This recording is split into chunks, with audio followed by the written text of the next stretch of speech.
Issue 61. We start out right in the middle of the action with Sonic and Tails and two of the Down Under Freedom Fighters fighting off a crowd of Mobians while the other Down Under Freedom Fighters are trapped in cages above them. And Sonic says a really out of character line where he calls his enemies flat-tailed freaks, which is exactly the same thing Snively said about the wardens of his prison. So Sonic basically was written to use a slur against Mobians in general despite being one himself. That was bad dialogue. In fact, it was so bad that I wondered if this was a fake Sonic because the real one would never be that racist. The fight is ended with me being glad that Tails was allowed to be useful in it, and the ones imprisoned are cut free from their cages, and finally it's explained to me what was going on. You know, I would have been a lot more able to focus on how great blam that Sonic's getting to have an adventure down under and flesh it out more if it weren't for the fact that I was confused as all hell from being started out in media res to the point of wondering if I had skipped an issue. It's explained that after Crocbot was found in pieces and just assumed to be dead even though he once hid himself to repair himself, the Down Under Freedom Fighters removed all traces of the prison camp from the crater. I like that attention to detail instead of being forgotten about. Or at least they were in the process of removing all traces of it. But then for no apparent reason, Duckbill Platypus suddenly took off going renegade, and the hippie remarked to it with a very stilted line, "It was totally uncool." Not long after that, the raids began, as Duckbill and their former teammates started leading a guerrilla band of wild duckbills attacking the crater site to ruin their construction job. I hope this is properly explained because these guys seem like the most inexplicable villains ever. Why would they ever do this? Unless they were brainwashed. Then they got a letter from Duckbill telling them to meet up with him, lying that he was willing to negotiate a truce, and they were all stupid and delusional enough to believe it. And that's how some of them got trapped in those cages. Sonic then explains that the new Mobototropolis Council had asked him and Tails to stop here and assess the situation in the crater. Okay, that does explain why he went to a place with no major sub-villain. Also, I like how the girl's hugging and kissing Tails being so adorable, although I hate how he doesn't appreciate it. Why wouldn't he? And throughout this whole recap of stuff I haven't actually seen, I'm getting the feeling of being cheated out of a longer and more cohesive adventure story. As if they wrote a whole story about the Down Under Freedom Fighters by themselves and then had to give up and recap it when they thought these guys weren't popular enough for their own story. At least the kangaroo guy finally shows a personality for once. He complains about Sonic telling his friends to follow him, saying that he gives the orders in Down Under all of a sudden.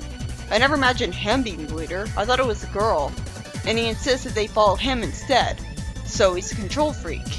I'm glad Sonic shares my sentiments, with him calling him wannabe, told to keep his eyes front and stay alert as if he needs to be told that. It shows that I'm not supposed to like him. While going down a river on a raft, they get attacked, and Tails somehow figures out what the game plan is from Sonic saying the nonsensical, "You prop," while I buzz the perimeter, figuring it to mean that while Sonic spin dashes forwards along the water, Tails shows a creative use of his tail spinning ability by speeding up the boat that way.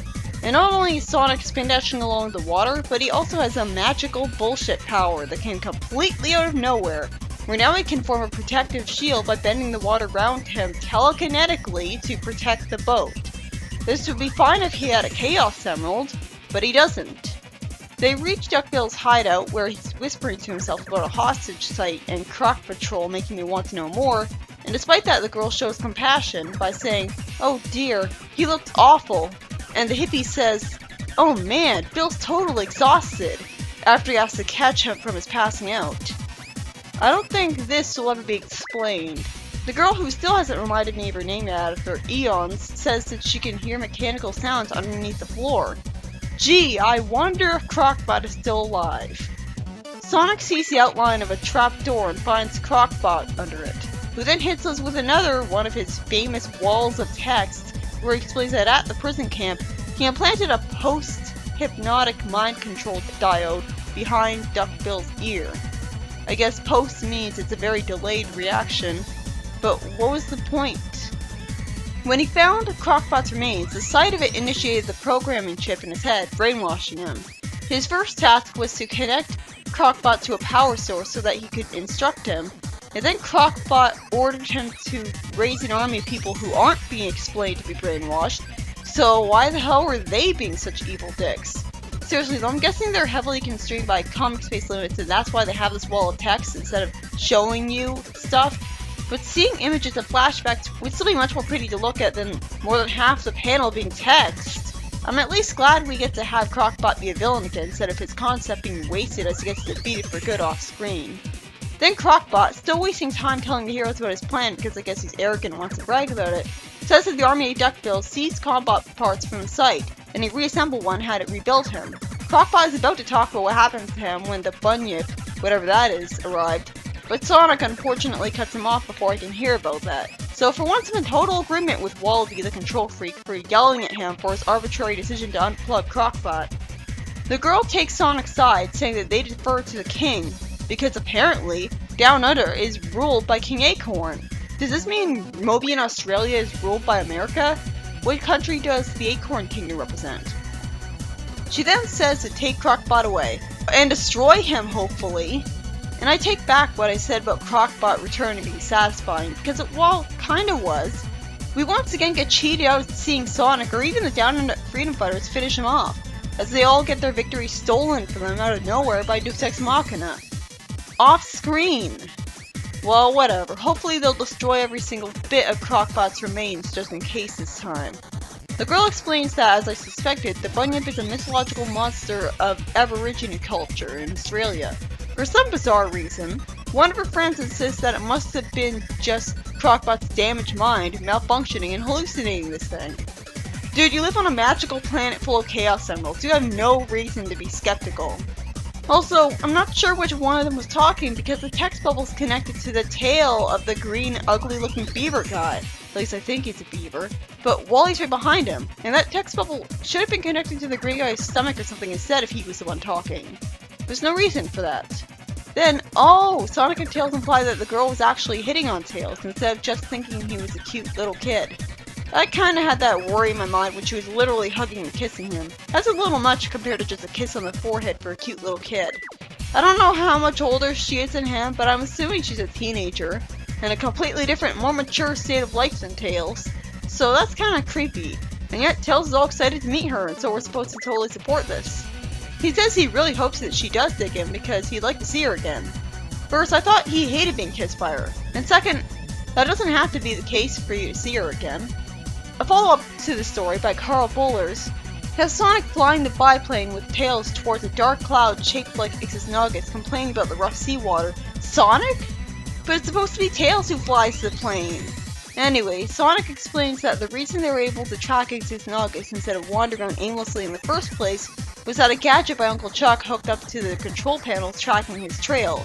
You know, I could have been told that a lot sooner. But then the trail scatters for no reason with the device going haywire, and Sonic somehow thinks it's just weather interference, even though that cloud shaped like Ix's is so detailed that you'd think he gets suspicious of magical shenanigans right away. Naturally, Ixis blasts the plane down as I wonder how he figured out how Sonic was tracking him. However, for some weird reason, Sonic's lucky enough to steer the plane upwards to drive straight into Ixis and clear up the clouds.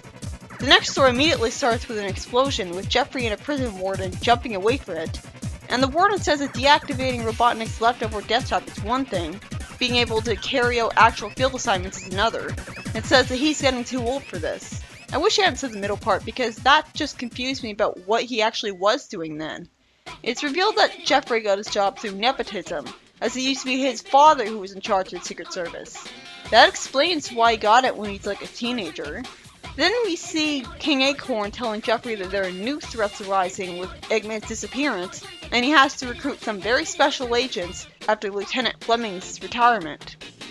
Why? Was Fleming so great that we need to compensate that much for his leaving? Jeffrey's given no guidance because the king has faith in him, and was told to assemble a 5-man strike force capable of covert assignments in foreign territories. He takes an airship thank Angel Island, looking to recruit what I assume is Espio for a scout because he's a chameleon. This sounds interesting, though it would separate him from the Chaotix. If anything, that'd be a good thing because he'd have to have his actual personality shown, developed, because he'll be alone away from them more. Jeffrey spots Espio when he's invisible by using full spectrum binoculars and has him grabbed with shootable handcuffs to keep him from running off. Oh, I guess it's not Espio, because the text bubble says, Espio warned me about you, St. John. Once a Secret Service operative, always an operative. What's that supposed to mean? Is he being portrayed as a bad guy for this? Jeffrey says that he thought he'd be up for more fun and games, as if I'm supposed to already know what he's talking about. And then he goes to recruit that yellow down under freedom fighter who looks a little like Ray the Flying Squirrel, in spite of his young age. Naturally, the kid agrees because it's been too quiet around Down Under since Crockbot was defeated, and like Sonic, he's gotten too accustomed to risking his life as a hero. Jeffrey then talks with Hershey, who is coordinating various work details on rebuilding the city, and Jeffrey makes the unnecessarily rude remark sounds like something a SWATbot could do. Comparing a girl to a death robot? Smooth. Fortunately, he's lucky enough that Hershey doesn't get annoyed and offended, and she instead says that Sally needed someone to do it and she was available. As I wonder if the two are growing fond of each other already, since Jeffrey seems to be hitting on her, Jeffrey tells her to take this device and show up at the armory tomorrow morning, and it turns out he's going to recruit her too. And the story ends with Jeffrey still trying to figure out who the last operative would be. I really don't see how most of them are qualified, honestly. Valdez the chameleon I get because he can turn invisible, but everyone else is just normal people with no special powers or skills. And even talked about skills before hiring the yellow down under kid, but we weren't shown those skills at all. They're hired more because they're characters we'd be more likely to care about than because they're clearly skilled. I mean, you could just make up skills for them, so it's not like you have to choose between one or the other. The first story was written by Mike Gallagher, and it was really underwhelming for a story that finally actually makes use of the Down Under freedom fighters again. Well, in heavy quotation marks, makes use, as none of them really get to do anything. They're just there. Sonic and Tails save them from the cage, they go on a raft and find Crockbot already defeated. Sonic uses a bullshit power, while Tails has a more logical display of his magical powers. There's no explanation about why the Army of Duckbills ever agreed to do their evil deeds. We never learn about the hostage site or why Bill was so exhausted in this issue, and the story starts in media res and does a recap of events that the comic didn't have the space to make into a properly long story. At least in the Tails miniseries, these guys had boomerangs. Here they're just there. And they could have not existed, and the plot would have gone the same way, albeit less appealing without them. It's so frustrating. I thought Crockbot would finally get fought with and defeated and used in a satisfying way, and then gets defeated by Deus Ex Machina Bunyip off screen. It's almost as if he's supposed to be a comedic villain. But the fact that I just realized now that he was supposed to be not taken seriously, that maybe they were intentionally constantly robbing him of a satisfying fight. That's not funny. At least, it's like, he just gets defeated by Deus Ex Machina Bunyip off screen. At least there's a hope of seeing the Bunyip to look forward to. Carl Bollers wrote the second story, which was really short and only served to give us an actual explanation for how Sonic was tracking Ixis Naugus. Only we're going to see this tracker again anyways, so really this story is just pointless. And the only things I have to say about it are that it makes Sonic and Tails look like idiots for not getting suspicious of the Ixis-shaped cloud and figuring out what's going on right away. And I refuse to believe the weather will get all cleared up just because Sonic's plane ran into Ixis as a cloud. He's a wizard! You'd think it would just provoke a fight with Ixis that Sonic would lose, but instead he manages to keep on flying just fine despite his plane being shot down. It was stupid. And Ken Penders wrote the second story about Jeffrey hiring some elite agents for the Secret Service, with exactly one being obviously skilled enough for the job while the rest are just normal boring people who only got the job because they're characters we already know. More like they're hired by a marketing team. I mean, if Hershey and Discount Ray could shoot lasers out of their eyes, I'd understand, but instead they have no apparent skills to contribute, making their hiring look arbitrary and Jeffrey look clueless and incompetent. Hell, I don't even remember the yellow one's name. That's how little of an impact he made on me.